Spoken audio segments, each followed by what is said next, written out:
नमस्कार, मैं हूं आपके साथ प्रिया सिंह सोमवंशी।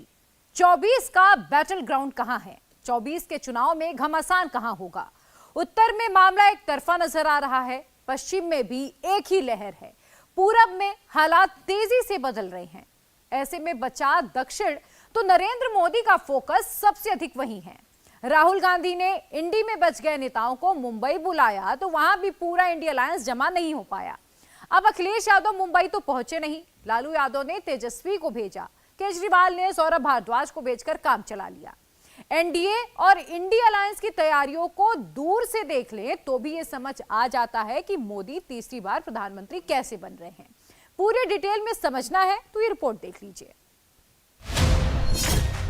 Modi 3.0 is loading. मोदी 3.0 सरकार आ रही है, काउंटडाउन शुरू हो चुका है। मैं नरेंद्र दामोदर दास मोदी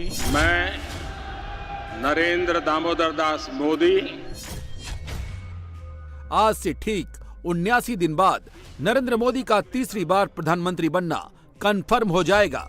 क्या 4 जून मंगलवार शाम 4 बजे नरेंद्र मोदी के पास 400 सीटें होंगी और मोदी इसी तरह प्रधानमंत्री पद की शपथ लेने के लिए खड़े होंगे? इस बार चुनावों के परिणाम 4 जून को आने वाले हैं।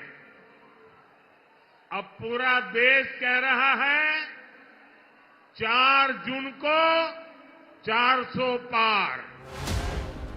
2014 में बीजेपी के 282 सांसदों के बहुमत के साथ नरेंद्र मोदी की 1.0 सरकार बनी थी। तब मोदी के साथ एनडीए के 336 सांसद थे। 2019 में बीजेपी के 303 सांसद जीत कर आए तो मोदी 2.0 सरकार बनी। 19 में मोदी के साथ एनडीए के 353 सांसद थे। 2024 में 3.0 सरकार बनने जा रही है। इस बार बीजेपी का टारगेट 370 पार और एनडीए का टारगेट 400 पार का है।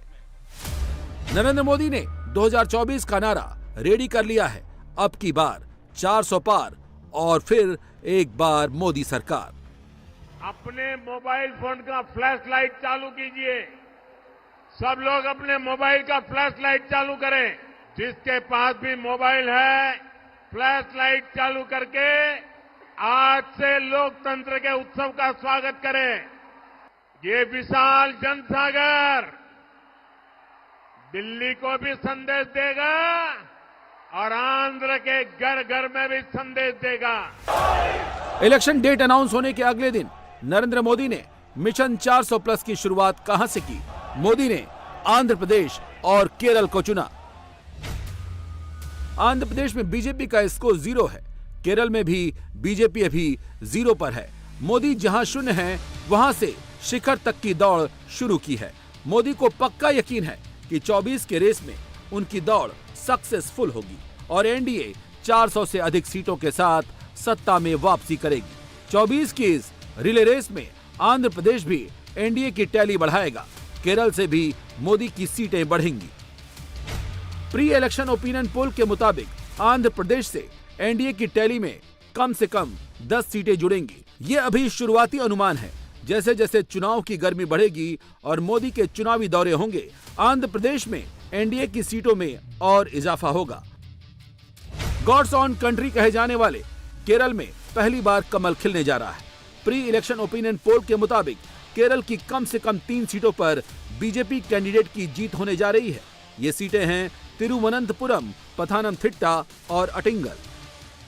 इस चुनाव में बीजेपी के सहयोग हमारे साथी लगातार बढ़ रहे हैं।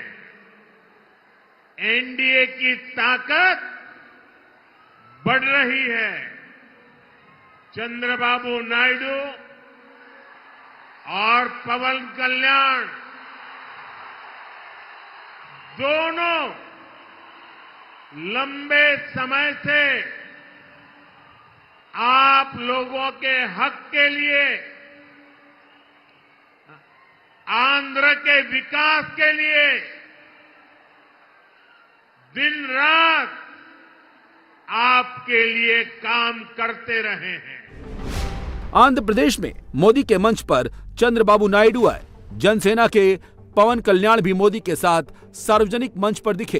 नरेंद्र मोदी एक एक करके सारे पुराने पार्टनर्स को साथ लेकर आ रहे हैं और 1, 2 या 3 सीट के लिए भी नए नए अलायंस बना रहे हैं। आंध्र प्रदेश के पलनाडु में पवन कल्याण जब बोल रहे थे तब मोदी ने नोटिस किया कि कुछ लोग टावर पर चढ़ गए हैं। मोदी ने तुरंत सभी लोगों से नीचे उतरने का अनुरोध किया। जरा पुलिस के लोग उनको नीचे उतारिए, नीचे उतारिए उनको। बिजली के तार हैं, आप क्या कर रहे हैं वहां? Please come down.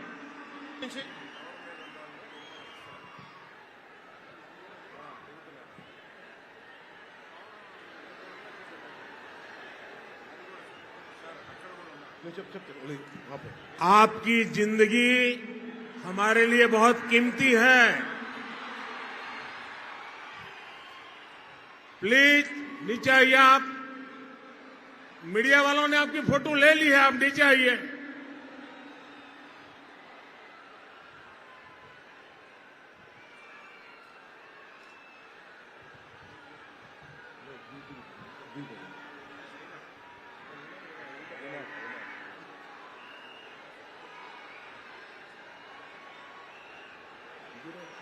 आप नीचे आइए, मेहरबान।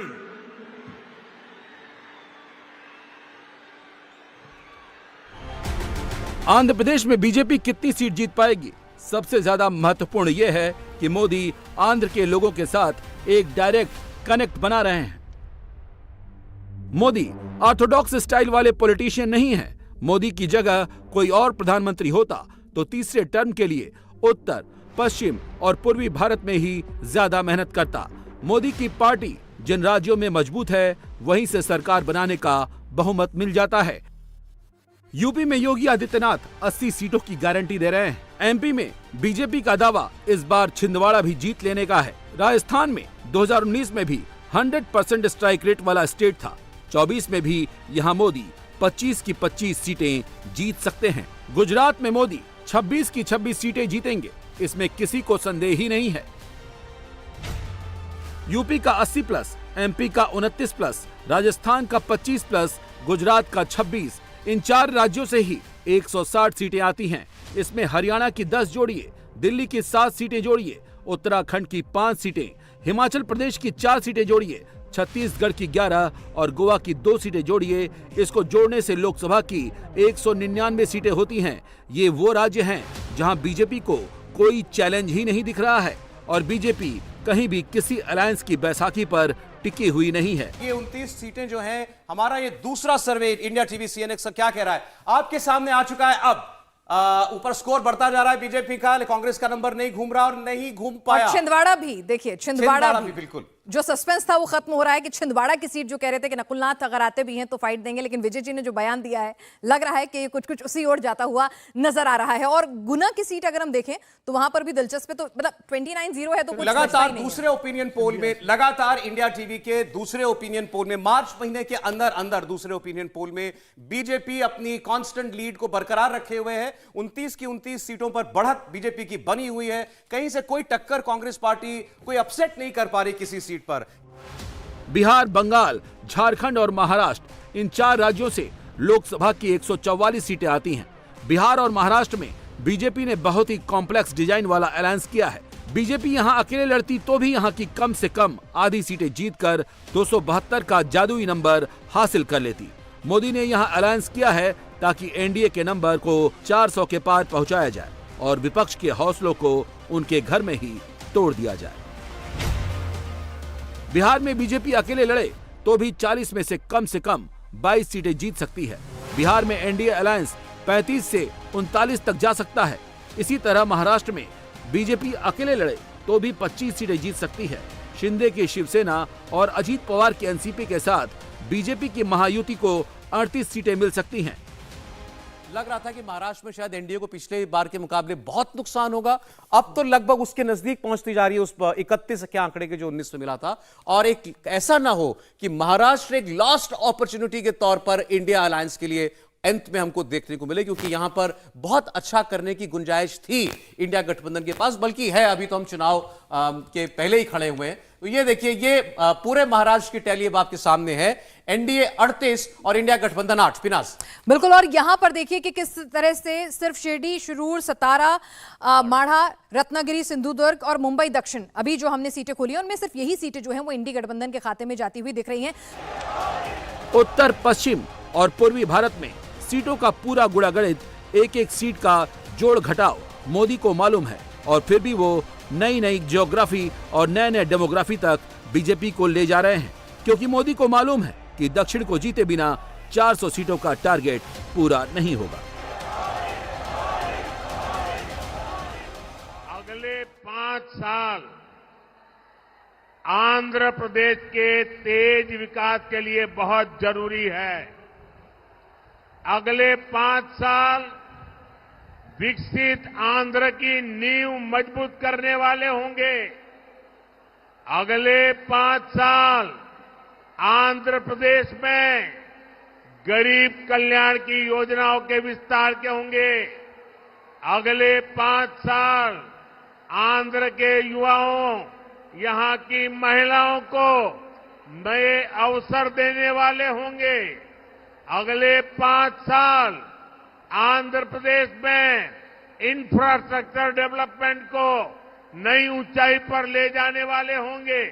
अगले 5 साल आंध्र प्रदेश में पोर्ट लेड डेवलपमेंट के होंगे, ब्लू इकोनॉमी के विस्तार के होंगे, और इसलिए आपको डबल इंजन की सरकार के लिए आंध्र की विधानसभा में और दिल्ली में लोकसभा के लिए वोट करना है। आपको विकसित भारत के लिए वोट करना है।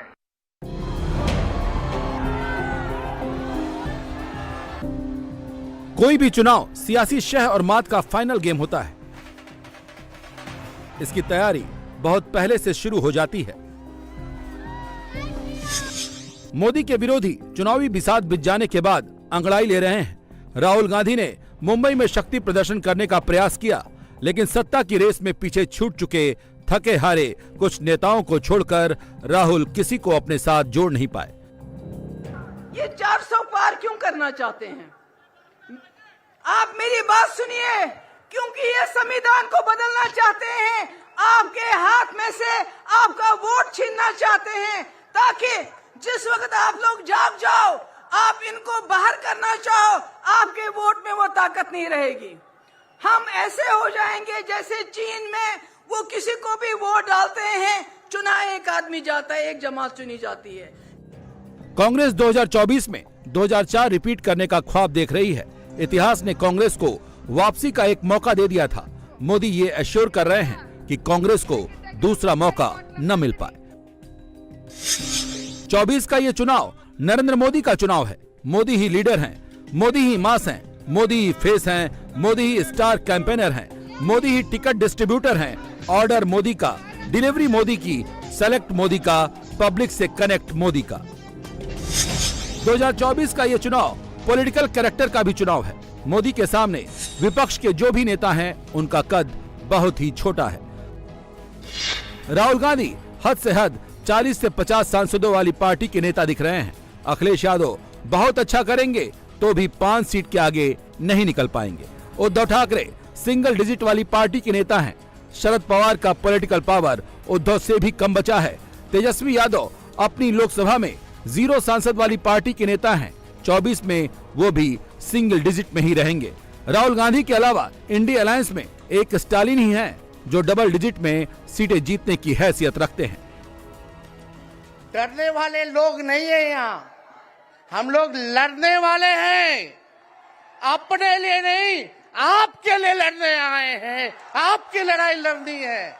इसलिए हम ये पैगाम लेकर के आए हैं लालू जी का। डॉक्टर के सलाह पे ज्यादा घूमने से मना किया गया है, लेकिन लालू जी अभी भी तैयार हैं मोदी जी का दवाई करने के लिए। इन सभी नेताओं से मोदी की तुलना करें तो सिंगल स्टोरी बिल्डिंग के बीच में मोदी एक मल्टी स्टोरी टावर के रूप में खड़े दिखाई देते हैं। 24 के चुनावी रण में उतरे नेताओं में एक अकेले मोदी ही हैं जो हिस्ट्री बनाने के लिए मैदान में आए हैं। राहुल गांधी 2029 के लिए अपना सियासी भविष्य बचा कर चल रहे हैं। सोनिया गांधी अपने बेटे का फ्यूचर सुरक्षित करना चाहती हैं। मल्लिकार्जुन खड़गे कांग्रेस के अस्तित्व को बचाने में लगे हैं। ममता बनर्जी की चिंता दिल्ली से ज्यादा कोलकाता बचाने की है। स्टालिन की चिंता चेन्नई की सत्ता बचाने की है। अखिलेश यादव मुलायम की विरासत बचाने में लगे हुए हैं। तेजस्वी यादव बिहार की राजनीति में अपना कद बड़ा करना चाहते हैं। अरविंद केजरीवाल जेल जाने से बचने के रास्ते ढूंढ रहे हैं। उद्धव ठाकरे खुद को बाल ठाकरे का सच्चा उत्तराधिकारी साबित करने में लगे हैं। शरद पवार ये दिखाना चाहते हैं कि टूट के बाद भी वो पार्टी को संभाल सकते हैं और असदुद्दीन ओवैसी मुसलमानों के सबसे बड़े नेता बनना चाहते हैं। नरेंद्र मोदी के जितने भी विरोधी हैं, उनका लक्ष्य छोटा है। मोदी बहुत आगे बढ़ रहे हैं क्योंकि वो बड़ा लक्ष्य लेकर चल रहे हैं। जिसका एक ही एजेंडा है, गठबंधन के लोगों को यूज एंड थ्रो करना। आज कांग्रेस को भले ही मजबूरी में इंडी अलायंस बनाना पड़ा हो, लेकिन इनकी सोच वही है। आप देखिए, लेफ्ट और कांग्रेस केरला में एक दूसरे को क्या कहते हैं, बंगाल में टीएमसी और लेफ्ट एक दूसरे के लिए क्या क्या बोलते हैं, पंजाब में कांग्रेस और आप एक दूसरे के लिए कैसी भाषा बोलते हैं। जो लोग चुनाव से पहले अपने फायदे के लिए ऐसे लड़ते हो, ऐसे झगड़ते हो, वो चुनाव के बाद क्या करेंगे, ये आप इसका अंदाजा लगा सकते हैं। राहुल गांधी और कांग्रेस ने 2024 के चुनाव के लिए एक महागठबंधन बनाने की सोची थी। उस गठबंधन की कुछ बैठकें भी हुई। इंडिया अलायंस का नाम रखा गया, लेकिन एक बार मतभेद शुरू हुए तो कोई यहाँ गया, कोई वहाँ गया। ममता बनर्जी पश्चिम बंगाल में कांग्रेस से अलग होकर लड़ रही हैं। नीतीश कुमार एनडीए में शामिल हो चुके हैं। यूपी में जयंत चौधरी ने मोदी का हाथ पकड़ लिया है। महाराष्ट्र में अजीत पवार ने चाचा शरद पवार का साथ छोड़ दिया है।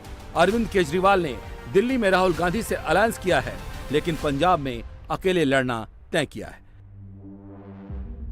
इंडिया अलायंस में हुई टूट फूट के पोस्टमार्टम का वक्त निकल चुका है। उसका एंड रिजल्ट यह है कि मोदी जहां 400 की तरफ बढ़ रहे हैं, वहीं राहुल गांधी का अलायंस 100 तक पहुंचने में भी हांफ रहा है। नरेंद्र मोदी बीजेपी और एनडीए दोनों के लिए अनडिस्प्यूटेड लीडर हैं। उनके नाम पर कहीं कोई विवाद ही नहीं है।